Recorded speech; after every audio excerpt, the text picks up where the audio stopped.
গ্রেপ্তারটা হবে কেন? কারণ তৃণমূলের নেতা তারা এনার উপর হামলা করেছে। ধরতে গেছে যাকে, সেও তৃণমূলের নেতা, সে ওখানকার বিখ্যাত বোমের কারবারি।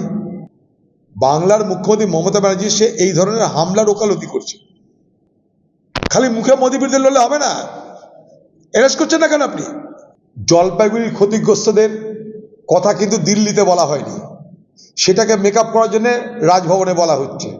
আমি একটা জিনিস এখানে স্পষ্ট বুঝতে পারছি, বাংলার তৃণমূল পার্টি এবং মমতা ব্যানার্জি তাদের উপরে আত্মবিশ্বাস হারিয়ে ফেলছে।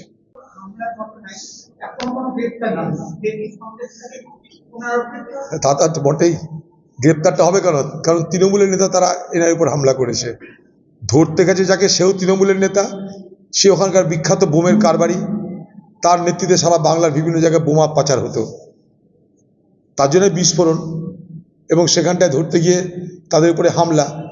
সবাই তৃণমূলের নেতা ওখানটায়, যারা হামলা করেছে তারাও তৃণমূলের নেতা, যাদেরকে ধরতে গেছে তারাও তৃণমূলের নেতা। একইভাবে সন্দেশখালী, সেখানেও যাদেরকে ধরতে গেছে তারাও তৃণমূলের নেতা, আর যারা হামলা করছে তারাও তৃণমূলের নেতা।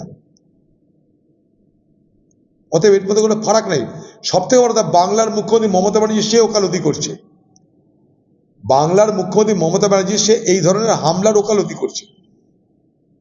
বিজেপি সরকার, পশ্চিমবঙ্গের সরকার, এগুলো আমার কাছে আলোচনার বিষয় অবশ্যই।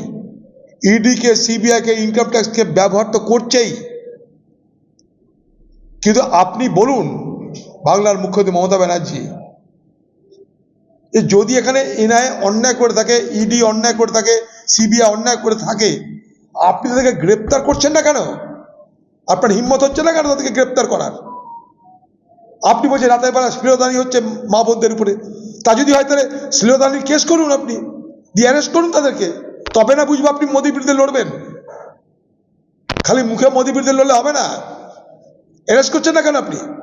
সন্দেশখালী থেকে অন্যায় করে ধরতে গেছিল, অ্যারেস্ট করেননি কেন? উল্টে শাহজাহান অ্যারেস্ট হলো, শিবু সর্দার, উত্তম হাজার অ্যারেস্ট হলো, আপনি তাদের কথার মুখে আনছেন না। একদিন অনুব্রতকে আপনি দেশনায়ক বানিয়েছিলেন, সে গ্রেপ্তার হওয়ার পর তার কথা মুখে আনছেন না। এটা তো আপনার স্বভাব। আপনি প্ররোচিত করে, উৎসাহিত করে, প্রশ্রয় দিয়ে বাংলায় ক্রিমিনাল তৈরি করছেন। সেই ক্রিমিনালদের বিরুদ্ধে যে কেউ ব্যবস্থা নিক, সত্যি মিথ্যা পরের কথা, কিন্তু আপনি তার বিরুদ্ধে আইনত কোনো ব্যবস্থা নিতে পারছেন না কেন? কোথায় আপনার আটকাচ্ছে বলুন? এনআইএ যারা লোক, যারা অফিসার হোক, যেই হোক, তারা যে অন্যায় করছে তাদেরকে গ্রেপ্তারটা করছেন না কেন?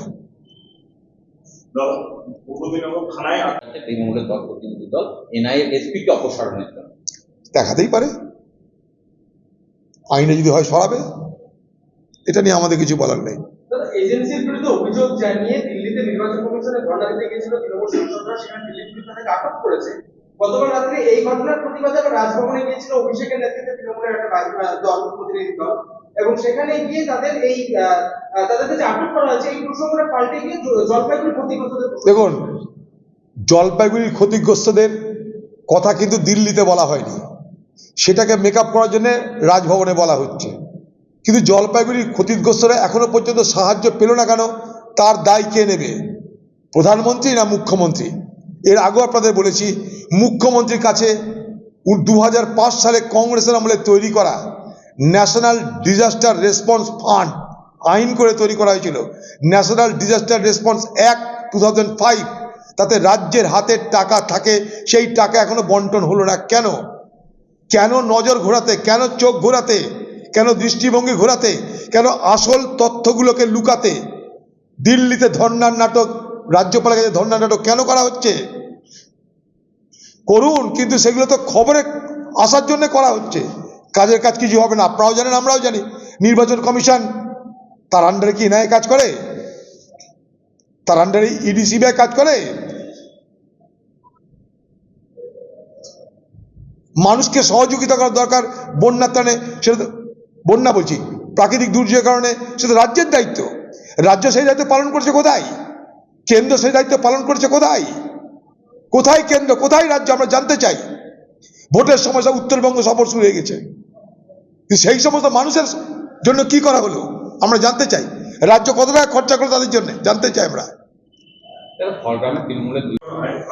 ঘটনায় এনআইএ বিচারপতি জয় সেনগুপ্ত বেঞ্চে মামলা করার অনুমতি দেন এবং আজই মামলার শুনানি।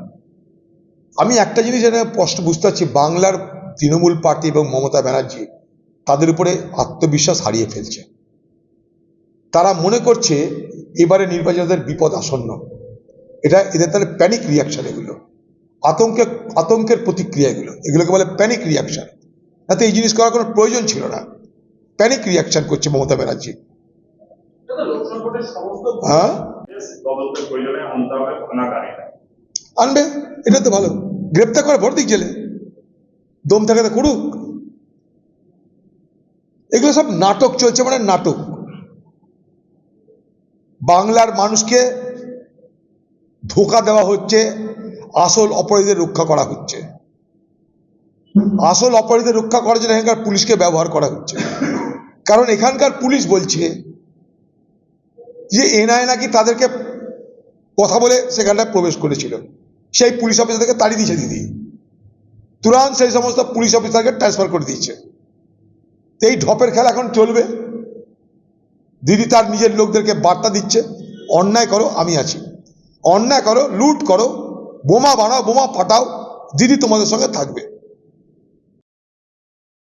দ্য সহজ পাঠ, সহজ কথা, সঠিক তথ্য।